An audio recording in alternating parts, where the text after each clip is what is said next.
Halo, perkenalkan nama saya Indah Saraya. Saya dari SMK Negeri 4 Kota Tangerang Selatan. Berikut saya akan memaparkan koneksi antar materi dan refleksi modul 1.1.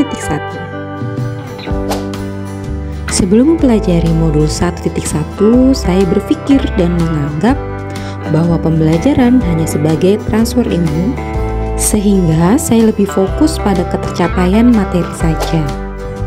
Yang kedua, saya belum sepenuhnya menyadari akan keberadaan kodrat alam anak dengan menganggap semua murid memiliki kebutuhan yang sama.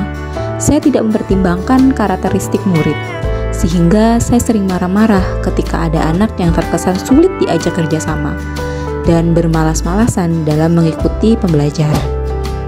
Yang ketiga, pengajaran yang saya lakukan masih berpusat pada guru. Guru lebih berkuasa di dalam kelas, sehingga murid tidak memiliki kesempatan yang luas untuk berperan aktif. Saya menyadari belum banyak yang bisa saya lakukan dalam menyuguhkan model-model pembelajaran yang menyenangkan bagi siswa saya. Yang keempat, sebelum mempelajari pemikiran Ki Hajar Dewantara, saya percaya bahwa dengan menghukum siswa bisa mengubah perilaku mereka. Ketika mereka melakukan kesalahan yang berulang-ulang, dengan tegas saya memberikan hukuman yang tidak sesuai dengan kodrat mereka.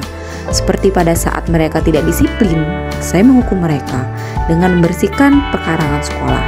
Mereka saya anggap bisa berubah dalam sikap dan ketaatan kepada saya.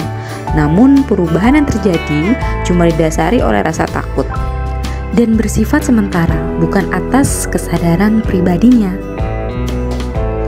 Setelah saya mempelajari pemikiran Ki Hajar Dewantara, pemikiran saya mulai berubah. Saya harus memberikan tuntunan kepada siswa dengan lebih sabar, karena mereka adalah pribadi yang unik dan berbeda-beda. Dalam konsep pembina, saya akan mengingat 3 hal, yaitu Ingarsa Suntulada, Ing Madya Mangunkarsa, dan Tuturi Handayani. Langkah ke depan yang dapat segera saya terapkan di kelas agar mencerminkan pemikiran Ki Hajar Dewantara yaitu sebagai berikut. Yang pertama, tidak perlu memberikan hukuman yang bersifat tidak mendidik, namun yang harus saya lakukan adalah memberikan teladan agar mereka bisa melihat dan mencontohnya.